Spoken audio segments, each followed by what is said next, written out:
Hello Telugu ప్రేక్షకులకు first of all Ugadi శుభాకాంక్షలు. So ఈరోజు మన గెస్ట్ గురించి చెప్పాలంటే కొంచెం ఎక్కువగానే ఉంటుంది. తెలుగు తెరకు మాస్ కొత్త కాదు, కానీ వినాయక్ రేంజ్ మాస్ మాత్రం సంథింగ్ స్పెషల్. హీరో విజిలేస్తే సూమోలు గాల్లో లేస్తాయి, హీరో తొడగొడితే బాక్స్ ఆఫీస్ బద్దలైపోద్ది. భారీతనం, block busters Vinayak care of address. Telugu cinema commercial format మార్చేసిన ఓ trend setter. Dynamic director Vinayak మనతో ఉన్నారు. సో ఉగాదితో పాటుగా ఆయన సినిమా ముచ్చట్లు, అలాగే ఈరోజు ఉన్నదానికి ఒక స్పెషాలిటీ ఉంది, ఒక సిగ్నిఫికెన్స్ కూడా ఉంది. నా బ్యాక్గ్రౌండ్లో కనబడుతున్నట్టుగా ఆది 25 years. సో ఈ సందర్భంగా చాలా మాట్లాడదాం. ఆయనతో ఉన్నారు ఆయన బెస్ట్ ఫ్రెండే కాదు, నిర్మాత కూడా, నల్లమల బుజ్జి గారు. Let's start sir. So introduction బాగానే ఉంది సార్. వినాయక్ గారు, మామూలుగా సినిమాల్లో కనబడే భారీతనం, ఆ సౌండ్స్ మీ దగ్గర నుంచి రావు. మామూలుగా ప్రశాంతంగా, సో యూనో తూర్పుగోదావరి జిల్లా ఎలా ఉంటుందో అలా కనబడుతూ ఉంటారు. బట్ యూనో యాక్షన్ అంతా కూడా మాకు స్క్రీన్ మీద కనిపిస్తుంటుంది. ఆ స్క్రీన్ మీద కనబడి కూడా చాలా ఏళ్ళైంది. ఫస్ట్ ఆఫ్ ఆల్ మీ ఇంటర్వ్యూ అనగానే ఫస్ట్ నేను అలిగాను అని చెప్దాం అనుకున్నాను సార్. అంటే నేను అలగడం అంటే I'm representing so many of Telugu audience. Ages చాలా కాలం అయింది. ఐ థింక్ 8 years అయింది సార్. తెలుగు సినిమా 7 years దాటేసింది. సో ఫస్ట్ ఆ కంప్లైంట్ తోటి స్టార్ట్ చేద్దాం సార్. ఓకే. ఏంటి సార్? పెద్ద దాచేదే ఉంటుంది, చాలామంది తెలిసే ఉంటుంది. నేను మధ్యలో దిల్ రాజు గారు హీరోగా సినిమా చేద్దాం అని చెప్పి సేనయ్య అని ఒకటి మొదలుపెట్టాం. అప్పుడు నేను ఒక లైపోసెక్షన్కి వెళ్ళాను. అదేదో మిస్ఫైర్ అయ్యి కొంచెం హెల్త్ ప్రాబ్లం వచ్చింది. దాంతో ఒక మేజర్ సర్జరీ చేయాల్సి వచ్చింది. దాంతో గ్యాప్ తీసుకోవాల్సి వచ్చింది. నౌ ఇట్ ఈస్ అంటే చాలా కాలం సఫర్ అవ్వాల్సి వచ్చింది. అయిపోయింది లేండి, అదంతా ఆ పీరియడ్ అంతా అయిపోయింది. సూన్. ఓకే. సో ఉగాదితో మొదలు పెడదాం sir. Then will speak about Aadi. చాలా ఉంది మాట్లాడేది. సో ఉగాది అంటే మనకు తెలిసిందే, తెలుగు రాష్ట్రాల్లో ఎంత సందడిగా ఉంటుంది. అసలు ఆ సందడే వేరని చెప్పాలి మిగతా పండుగలకి. మీరు ఎలాగా మీ వాతావరణం, తూర్పుగోదావరిలో మీ బాల్యం, సో ఒకసారి గుర్తు చేసుకుంటే ఎలా అనిపిస్తుంది? పండగ అంటే మా అమ్మమ్మ గారు ఊరు మా ఊరు దగ్గర సార్. అంటే నడిచి వెళ్ళిపోయే దగ్గర 3 kilometers 4 kilometers. అక్కడికి వెళ్ళడమే ఒక పండగలా ఉండేది మాకు. ఎక్కువ మంది మా మావయ్యలు అందరూ ఉండడం వల్ల మా గుడి దగ్గర ఫస్ట్ ఈ వేప పచ్చడి చేసి మొత్తం పిల్లలందరికీ పంచిపెట్టడం, చాలామంది రావడం, గిన్నెలు ఇంటికి తీసుకెళ్ళడం, అదొక సరదాగా ఉండేది. అవునండి. ఫస్ట్ సినిమా గురించి మాట్లాడాలంటే మీరు వచ్చిందేమో తూర్పుగోదావరి జిల్లా, సినిమా చూస్తేనేమో రాయలసీమ, రైట్? మీరు అసిస్టెంట్ డైరెక్టర్గా చేసిందేమో ఈవీవి గారు, ఎస్వి కృష్ణారెడ్డి గారు, క్రాంతి కుమార్ గారు, ఇలాంటి వాళ్ళ దగ్గర. సాగర్ గారు. ఎక్కడ చూసినా ఈ కాంబినేషన్ అనేది అంతుపట్టదు. అంటే ఇది చిన్నప్పటి నుంచి అలా ఉండిపోయింది, ఇలా ఎక్స్ప్లోర్ అయిందా, లేకపోతే ఏంటి సార్ ఇది? నిజంగా కూడా నాకు నిజంగా తెలియదండి. ఇన్ని క్యాలిక్యులేషన్స్ తెలియదు, ఏం తెలియదు. నా మనసులో ఇది ఉండింది. నా దగ్గర ఒక 2 scenes ఉన్నాయి. మేమిద్దరం అనుకోకుండా స్విట్జర్లాండ్ షూటింగ్కి వెళ్ళాం. చెప్పాలని ఉందని ఆ షూటింగ్కి వెళ్ళాం. అక్కడ తారక్ని కలవటం జరిగింది. ఎన్టీఆర్ని మా ఆవిడ వెళ్ళి ఇలాగా మా వినయ్ ఒక మంచి కథ చెప్పాడు, చెప్తా ఉన్నా. ఆయన విన్నాడు. అప్పుడు వేరే కదా చాలా ఇంటర్వ్యూస్ చెప్పాను. సడన్గా కొడాలి నాని గారు వచ్చి అప్పుడు ఎన్టీఆర్తో ఉండడం, ఆయన వచ్చి మాకు మాస్ కథ కావాలని అంటాం. అప్పటికప్పుడు 2 daysలో ఇది రాయడం. జస్ట్ 2 daysలో రాశారు. మరి ఆ ధైర్యం అదంతా ఏమైపోయింది అర్థం కాదు. యా, అంటే అప్పుడు పెద్దగా మనం ప్రూవ్ చేసుకోవాలని తప్పించి ఇంకేం ఉండవు. కనిపిస్తుంది. ఇప్పటికే అంటారండి, అంటే మామూలుగా అసలు ఎంత కనెక్ట్ అయిపోయారంటే, మామూలుగా వాటర్ తాగితే కళ్ళు ఎర్రపడ్డం. ఆ సీన్ నాకు వచ్చిన మంచి కాంప్లిమెంట్ ఏంటంటే, నాకు చాలా ఇష్టమైన డైరెక్టర్ రాఘవేంద్ర గారు kind of scenes Ram Gopal Varma గారు చేయరు. చేస్తే ఎలా ఉంటుంది అనేది నా ప్యాటర్న్ అన్నట్టుగా నేను అలా అనుకుని చేశాను. నాకు ఆయన తర్వాత వంశీ గారు, కృష్ణవంశీ గారు చాలా ఇష్టం నాకు. ఆయన సాంగ్ అంటే ఆయన సినిమాలో ఆయన షార్ట్ మేకింగ్ చాలా ఇష్టం నాకు. వింతగా ఈ సినిమా అయిపోయిన తర్వాత ఆయన ఫోన్ చేశారు. వెళ్తే ఆయన ఆంధ్ర టాకీస్ అని బ్యానర్ ఉండేది, ఆయన ఆఫీస్ ఉండేది. వెళ్ళి కలిస్తే ఏం లేదని చూడాలనిపించింది. ఎవరు నువ్వు అసలు? నేను అంతఃపురం 2.5 గంటలు తీసిన ఒక టోటల్లో 2.5 గంటల్లో నేను చెప్పాలనుకున్నది నువ్వు ఆ వాటర్ తాగే సీన్లో చెప్పేసావు. ఎక్కడ మీది అసలు, ఎవరు నువ్వు, అది ఇది అని చెప్పి ఆయన నాకు ఒక మంచి మెమరీ. ఓకే ఓకే, చాలా గొప్పగా తీసావు, చాలా అది ఇదని. సినిమా చూసి షాక్ అయిపోయాను నేను. అని నాకు ఒక జైల్లో తొడగొట్టే సీన్ ఉంటుంది. మేము ఖైదీలు ఇటువైపు ఉంటారు, మాట్లాడేవాళ్ళు ఇటువైపు ఉంటారు, ఆ మధ్యలో ఒక మెష్ ఉంటుంది. నువ్వు ఆ మెష్ని తీస్తావు అంటే అది మేము ఎప్పటికీ అది నేను ఆలోచిస్తే ఎలా ఉంటారు కదా, ఎలా లోపలికి వెళ్తారు, ఎన్ని ఆలోచిస్తాను. బట్ సినిమా చూసిన తర్వాత నాకేం ఆ ఫీలింగ్ రాలేదని అంటే, సార్ నాకు ఉండింది అది, కానీ దాన్ని ఎలా బ్రేక్ చేయాలని అనడానికి ఫస్ట్ దానికి ఒక లీడ్ సీన్ వేసాను. చలపతిరావు వెళ్ళి జైలర్తో మాట్లాడుతుంటారు. ఆయన ఒరిజినల్ జైలర్, ఆయన నాగేశ్వరరావు ఆయన పేరు. Okay, original Jailer. ఆయన్నే యాక్ట్ చేయమన్నా. ఆయన మీసాలు అవి బాగుంటాయి సార్, ఉండండి సార్ మీరే చేయండి సార్ అని చెప్పి 2 సినిమాలు ఆది చెన్నకేశ్వరుడిలో అదే జైల్లో తీసాం, అక్కడే చేసాం. ఆయనతో వెళ్ళి మాట్లాడుతుంటాడు మైండ్లో, ఏం డైలాగ్ ఏమన్నా మైండ్లో మాట్లాడుతుంటే ఆయనతో పాటు లోపలికి వెళ్తాడు చలపతిరావు. అంటే మీ మైండ్లో సంథింగ్, అంటే వీళ్ళకి జైలు వీళ్ళు మంచోళ్ళు అని చెప్పాం కదా ఫస్ట్, వీళ్ళు మంచోళ్ళుగానే ఆ జైలర్ ట్రీట్ చేస్తున్నాడు, వీళ్ళకి ఒక యాక్సెస్ ఉందనేది మీ మైండ్లో ఉంటుంది. అప్పుడు మనం కొత్తగా చూపించక్కర్లేదు. అది ఆ లాజిక్ని అలా బ్రేక్ చేసాం. ఇంత ఉంటుందండి ఒక చిన్న సీన్లో. ఇప్పుడు రాయలసీమ కాబట్టి మీరు నీళ్లు తాగుతుంటే కళ్ళు ఎర్రబడ్డాయి, అది బాగా ట్రాన్స్లేట్ అయింది కృష్ణవంశీ గారు చెప్పినట్టు కూడా. కోనసీమకి చేయాలంటే ఏంటి సార్, ఇప్పుడు కొబ్బరి బొండం తాగిస్తారా? కోనసీమ అనేది బన్నీ మీరు చూసుంటాను, అదొక సినిమా. అది వడ్డి వీరభద్రరావుని ఎమ్మెల్యే అండి ఆయన, వన్స్ మా బంధువులు కూడా. ఆయన ఒకసారి పోలవరం ప్రాజెక్ట్ గురించి సైకిల్ యాత్ర చేశారు అప్ టు ఢిల్లీ. ఓకే, ఆయన ఒక సైజబుల్, ఆయన ఒక పెద్ద పొలిటీషియన్ ఆ రోజులు, ఇప్పుడు లేరు ఆయన. ఏదో మాటలు అది చెప్పారు ఆయన ఇలాగా. అదే ఆ డిస్కషన్లో వచ్చినప్పుడు ఇది నేను సినిమాగా చెప్పాలి, పోలవరం ప్రాజెక్ట్ గురించి చెప్పాలని నా మైండ్లో ఉంది. అది అనుకున్న తర్వాత 2-3 సినిమాల తర్వాత బన్నీతో ఏ సినిమా చేయాలి, అప్పటికి బాగా యంగ్ బన్నీ, లవ్ స్టోరీ చేయాలి కదా, దాంట్లో ఇది ఎలా చెప్పాలని చెప్పి చేశాను. దానికి రాజశేఖర రెడ్డి గారు పాదయాత్ర చేసినప్పుడు దాంట్లో గోదావరి తల్లి మీద ఒక సాంగ్ ఉంది. అవునండి, ఆ సాంగ్ని చాలా చోట్ల వాడారు, నేను చాలా ఆనందించా. ఆ సాంగ్కి సుద్దాల అశోక్ తేజ గారు ఇది కూడా ఇచ్చారు. అంటే కోనసీమ గురించి ఇది కానీ మా ప్రాంతం గురించి కానీ ఏదన్నా చేసుంటే నేను ఆ సినిమా చేయటం, ఆ పోర్షన్ నాకు చాలా తృప్తినిచ్చింది లైఫ్లో. Wonderful sir. బుజ్జి గారు చెప్పండి, సో మీ స్నేహితుడు, సో ఇప్పుడు ఒకసారి వెనక్కి తిరిగి చూసుకుంటే ఏమనిపిస్తుంది, అసలు మీ ఫ్రెండ్షిప్ ఎక్కడ స్టార్ట్ అయింది? సో ఇది సినిమా బంధమా లేకపోతే అంతకంటే ముందు నుంచేనా? సో ఇన్ని రోజులు ఒకసారి మీరు వెనక్కి తిరిగి చూసుకుంటే మీరు అనుకున్నారా ఇంతకాలం మీ ప్రయాణం ఉంటుందని?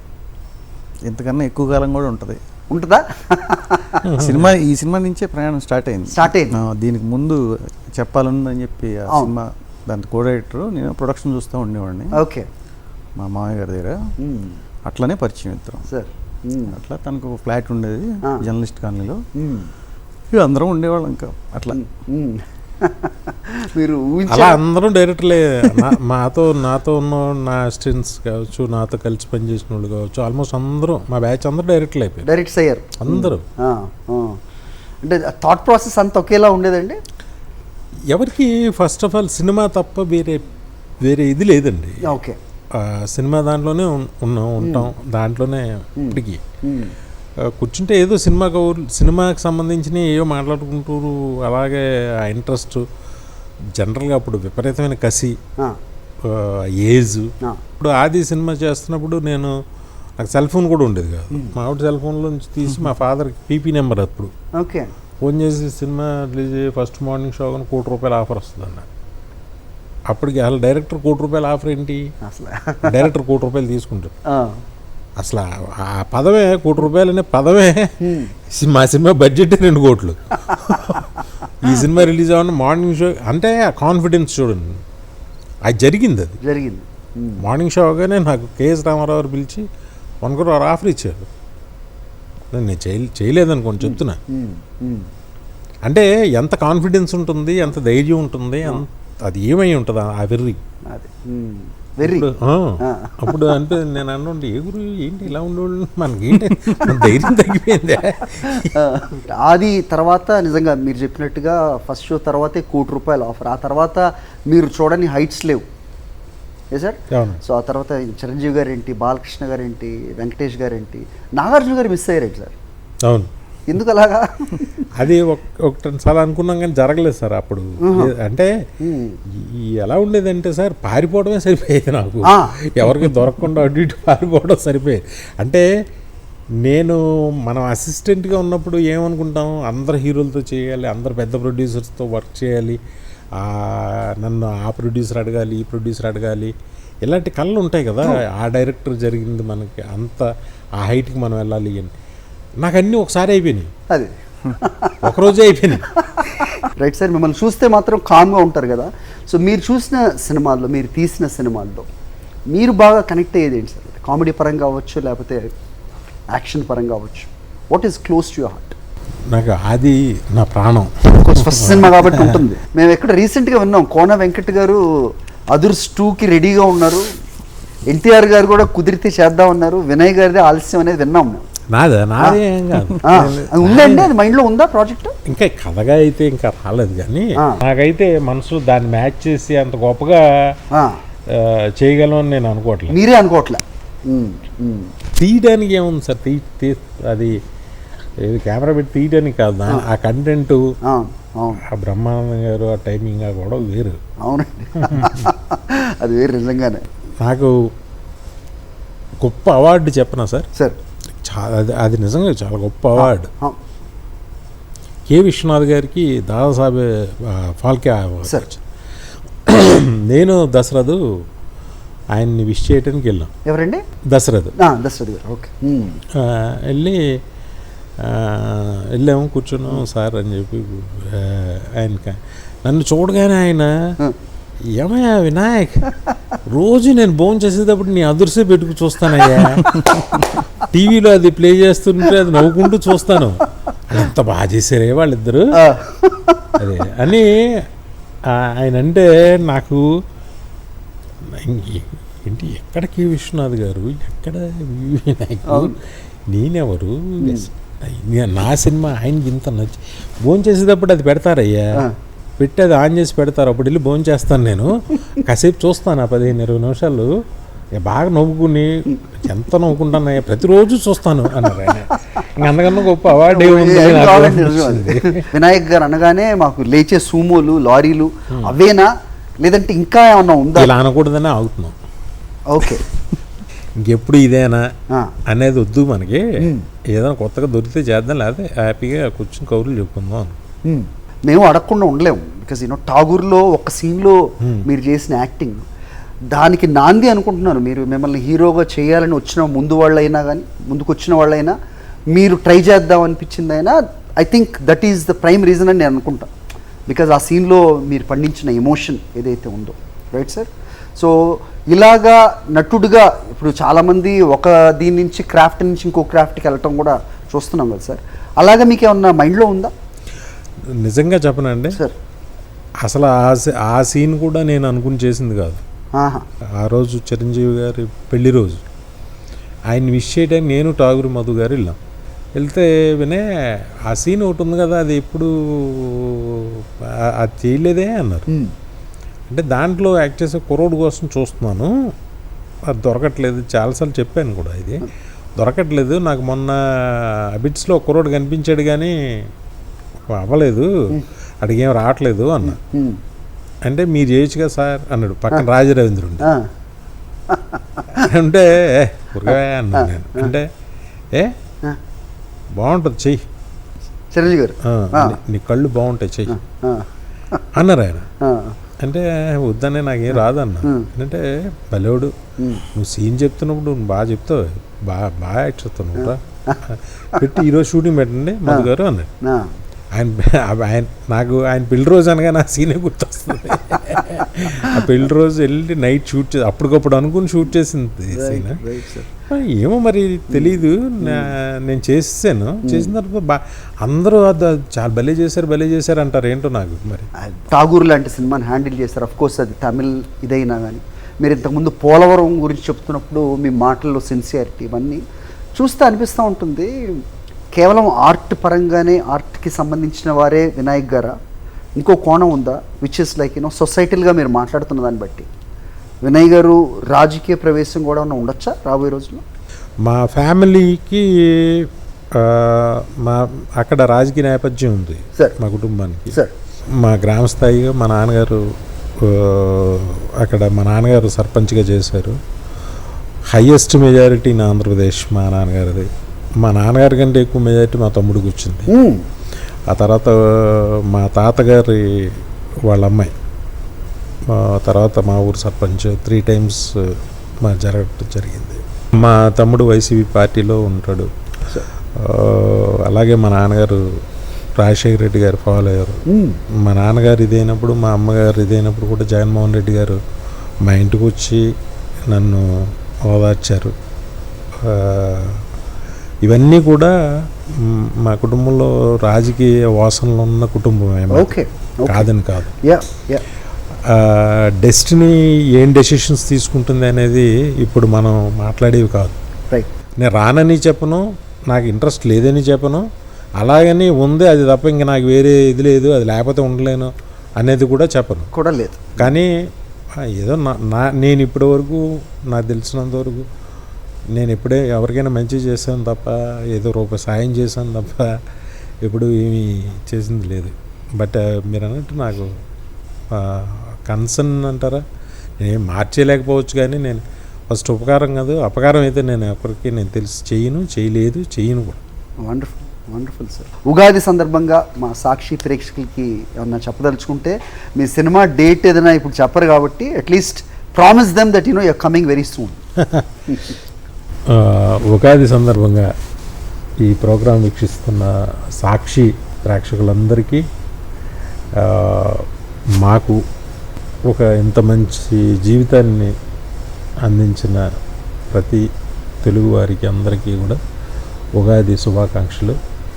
ఆది వచ్చి 25 ఏళ్ళు అయిందంటే మాకే నమ్మబుద్ధి కావట్లేదు, ఎందుకంటే మాకు ఏదో నిన్న మొన్న అన్నట్టుంది మాకు. Thank you for all. మాకు ఇంత మంచి జీవితాన్ని ఇక్కడ కూర్చునే ఒక హోదాని అవకాశాన్ని మీరు కలగజేసినందుకు మీ అందరికీ మనస్ఫూర్తిగా ఉగాది శుభాకాంక్షలు. Thank you very much. Wish you all the very best sir. ఈ సందర్భంగా నేను పర్సనల్గా ఆది సినిమాకి నాకు అవకాశం ఇచ్చిన సురేష్ గారికి, అలాగే ఆ సినీ నిర్మాత నాగలక్ష్మి గారికి, మా బుజ్జికి, అందరికి అన్నిటికన్నా ముందు ఒక అద్భుతమైన నటుడు, అద్భుతమైన మనిషి, నా హీరో మా తారక్కి ఉగాది శుభాకాంక్ష. నా మనసు నిండా చాలా కృతజ్ఞతతో నేను థ్యాంక్స్ చెప్తున్నాను మీ అందరికీ. ఆ సినిమాకి పనిచేసిన ప్రతి ఒక్కరికి నా థ్యాంక్స్. Super sir. మీ కళ్ళలో తెలుస్తుంది మీరు ఏం చెప్పాలనుకుంటున్నారో మీ మాటల కంటే కూడా. రైట్, మీ బొట్టు వాళ్ళు అసలు గ్యాప్ తీసుకోకూడదు. బికాజ్ మీరు ఒక సినిమా తీస్తే ఎన్నో కుటుంబాలు దాంట్లో ఉంటాయి కాబట్టి చాలామంది చెప్తుంటారు అలాగా. డెఫినెట్గా. సో మీరు సో సిరీస్ ఇంకా మొదలు పెట్టండి. ఒకసారి స్టార్ట్ అయితే ఇంకా ఆగకూడదని, మళ్ళీ గ్యాప్ మీరు తీసుకోకూడదని మేము కోరుకుంటున్నాం. Thank you so much. మీకు మళ్ళీ ఒకసారి ఉగాది శుభాకాంక్షలు. రైట్, అది. So hope you all enjoyed special talk on Ugadi with V V Vinayak and Nallamalli Bujji garu. Thank you for watching. చూస్తూనే ఉండండి సాక్షి.